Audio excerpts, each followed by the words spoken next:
Right, Bran 4. So Bran observes Rickon playing with the wolves, and Rickon's wolf Shaggy Dog notably has now had its fur darkened to being basically black, and its eyes are green fire in description. Now this is strange, as this is the only one of the wolves that has happened to, and it's also a very distinctive look that this wolf has, considering how feral it is, and it does remind me, as we go further into the story, of Cannibal, the Targaryen dragon, which makes me wonder if the wolf was not originally black with green eyes. Could it be that the Cannibal dragon was not originally black with green eyes? It was another dragon and it slowly changed into the cannibal by some unknown means. It is also revealed to us that at some point recently Bran's 8th name day has occurred, so now Bran is 8 years old. Now Bran is sitting with old Nan, and as she mentions her stories, the first things she mentions are crows are all liars. Now, based on the fact that old Nan is constantly giving us secret hints to the lore and the histories, this is a massive red flag. Bran should not be trusting the three-eyed crow. It is very clearly lying to him. It has ulterior motives. Old Nan even goes on to begin to tell him a story about crows being liars, only for Bran to cut her off, and so we are left without the information as to what potential historical lore she was about to drop here. And she even goes on to note that the stories are not hers. She says the stories just are. They came before her and they will be there after her, and before and after him too. And it is noted that she is a shriveled old crone, and no one knows quite how old she was, as she was believed to have been old even when Ned was young. And we see that it's entirely difficult to place when exactly old Nan first came to Winterfell, as she is said to have came to Winterfell with a Brandon whose mother died in childbirth and who was a brother to a Rickard Stark. However, it may be that this was Bran's grandfather or his father, based on it being roughly 100 years in the past. However, the story constantly changes as no one is 100% sure. It is also revealed to us that this Bran that she came with died at the age of 3-year-old in a summer chill. However, old Nan stayed on at the castle for the rest of her years. It is noted that both her sons died in Robert's War, and her grandson died during the Greyjoy Rebellion at Pike. It is also noted that all her daughters that she had are gone by now, and the only blood that remains to her is Hodor. Now, she also goes on to tell Bran that she knows a story of a boy who hated stories, but this is also cut off, so we have no indication as to what historical lore this story was meant to entail either. Lewin, however, does mention to us at this point that messenger birds don't always reach their intended target, which is an important thing to note going forward in the story, as messages can be intercepted, and considering that they use ravens to send the messages, it's implied that certain larger birds of prey such as hawks can either kill off the messenger bird, therefore stopping the message getting to where it's going, or the messenger birds could be intercepted by other people. Now, Bran reveals to us that his favourite story from old Nan is the story of Brandon the Builder. And we find out that thousands of years ago, he built Winterfell and the Wall. And it is also noted that old Nan sees all Brandons as the same person when she talks, and they all seem to merge in her stories, which is said by some to be because she is so old that they have all become one in her head because she has lived so long, which may be the case, but it also may be that they are indeed all the same person. As we see when Bran gains his powers way later in the books, it's possible that Bran is influencing things up and down the timeline. The tales they are telling then shift to the ones of the Long Night, where it is revealed that snows fell 100 feet deep, icy winds occurred, and the sun hid for years. Kids lived and died in darkness, never seeing the sun for the entirety of their childhood, and the dire wolves became gaunt and hungry. White walkers were also said to move through the woods. And at this point, Bran says, "Do you mean the others?"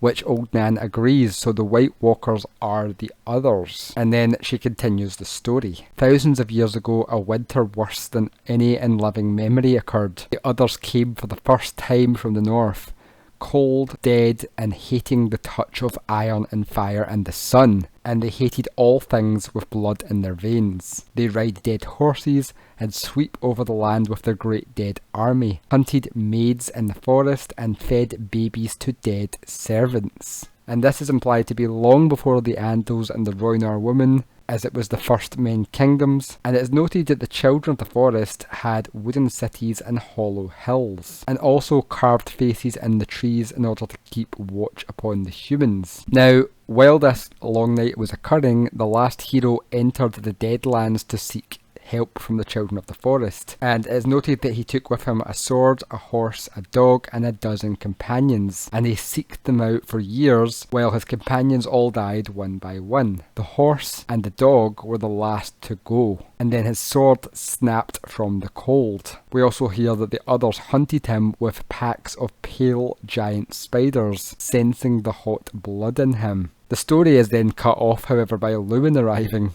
It is revealed to us that Tyrion Lannister is arriving at the castle, and so they are going to go and greet him. And Bran is carried down by Hodor, who is the great-grandson of Old Man, and is also a massive 7-foot tall man. Now, we find that Hodor's real name appears to be Walder, and at this point, no one seems to know why he started saying Hodor as the only word he could say. However, people started calling him Hodor as that was his only vocabulary. Now, Robb greets Tyrion as he arrives, and he greets him with a sword across his knees, which is implied to be very unwelcoming for someone to do.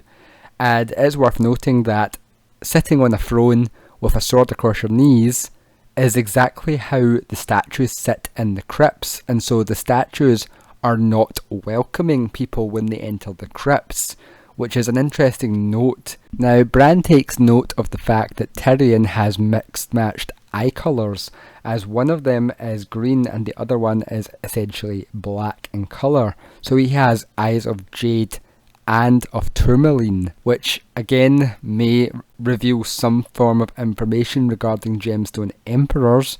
However, this may, in fact, as many have theorised, point to the fact that he has mixed lineages between the Targaryens and the Lannisters. Now, during their meeting with Tyrion, the Starks are actually shocked at the behaviour of their direwolves, as the wolves suddenly appear and are extremely aggressive towards Tyrion until Bran manages to call them off. Now, even Robb is shocked at this, as it seems weird that the wolves are potentially reacting to the hostility being given off by the Starks to Tyrion's presence. However, considering that Ghost also acts this way towards Tyrion in previous chapters, and I believe that the wolves are sent by the Children of the Forest must see Tyrion as some form of threat, and so therefore the wolves are reacting in kind, which makes me wonder what exactly is it that they are so against the presence of Tyrion. Following these events, Tyrion resolves to stay outside of Winterfell in the winter town beyond its walls, where people live during the harsh winters, and it is revealed to us that Yoren has travelled south with Tyrion, as well as 3 other watchmen. Now, it is interesting to note at this point that Bran also reveals in this chapter that the dogs in Winterfell avoid the Great Hall now due to the direwolves, and Bran even thinks this odd at first, but then doesn't think any more of it. But it does seem interesting that if the wolves are indeed being possessed by the Children of the Forest, this would set off alarm bells in other animals nearby,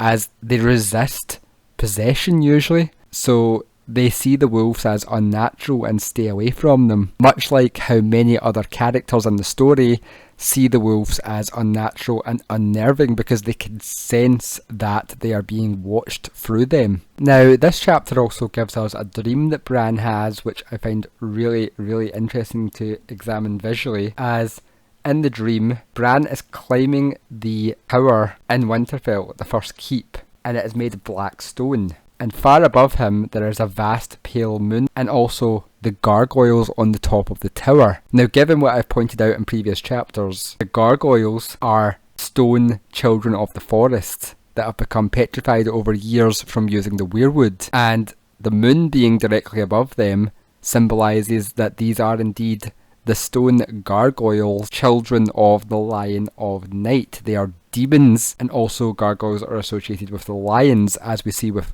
them being associated with Tyrion. So all of these facts add up to the fact that Bran is seeing the children of the forest in his dreams, as it's even noted that these gargoyles presumably were once lions but are now twisted, and it is noted that their eyes glow red like hot coals and they appear to be sitting whispering to each other. Now, Bran is immediately traumatized by this and believes that he must not hear what they say to stay safe. However, they notice him and then they climb down the tower to him like some kind of creepy sleep paralysis demons before he wakes up to escape them. Now, I believe this is showing us that the children of the forest are indeed trying to influence him, and that Bran has unknowingly caught them in the act of conspiring. And it is also interesting to note that Bran is being influenced by a crow, and what do we know lives up on the top of the first keep? Crows. So the fact that Bran is considering that they are lying to him shows that he is doubting them, and they are whispering here of ways to gain his trust to get him to do what they want.